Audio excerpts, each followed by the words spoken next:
ଜୟ ଶ୍ରୀରାମ। ଗୋଟେ ପୁଅ ଗୋଟେ ଝିଅକୁ ଭଲ ପାଉଥିଲା। ସେତେବେଳେ ଗାଡି ଘୋଡା ନଥାଏ। ସେ ପୁଅଟି ଗୋଟେ ଜାତିର, ଏ ଝିଅଟି ଗୋଟେ ଜାତିର। ସେ ଝିଅଟି କହିଲା ଗୋଟେ କାମ କରିବା, ଆମ ଘରେ ତ ବାହାଘର କରିବେନି, ତେଣୁ ଗୋଟେ କାମ କର, ଆମେ ଚାଲ ପଳେଇବା। ହେଠୁ ତମର ଯା ଘୋଡା ନେଇକି ଆସ। ଇଏ ସବୁ ଗଲା ଘୋଡା ଶାଳକୁ ଗଲା। ଘୋଡା ଦିଟା ଦେଖିଲା, ଗୋଟେ ଧଳା ଘୋଡା, ଗୋଟେ କଳା ଘୋଡା। କଳା ଘୋଡା 70 କିଲୋମିଟର ବେଗରେ ଯିବ, ତା ଦାମ 30,000। ଧଳା ଘୋଡା 150 କିଲୋମିଟର ବେଗରେ ଯିବ, ତା ଦାମ ହଉ 10,000। ଇଏ ପଚାରିଲା ତାକୁ, କହିଲା କାହିଁକି ଏମିତି?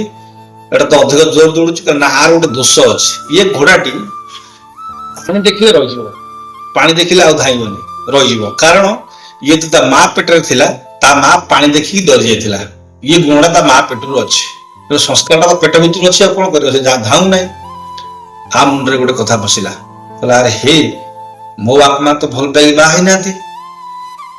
ଏ ପିଲାଟି ମନେ ମନେ ଚିନ୍ତା କଲା ଯେ ମୋ ବାପା ମା ତ ଭଲ ପାଇକି ବାହା ହେଇନାହାନ୍ତି, କି ମୁଁ ନେଇକି ପଳେଇ ଆସିନି ମୋ ବାପା ମୋ ବୋଉକୁ, ମୁଁ କେମିତି ଗୋଟେ ନେଇକି ପଳେଇବି? ଯଦି ମୁଁ ନେଇକି ପଳେଇ ଯାଉଛି, ତାହେଲେ ମୋ ଛୁଆଟା ବି ସେଇଆ ହବ।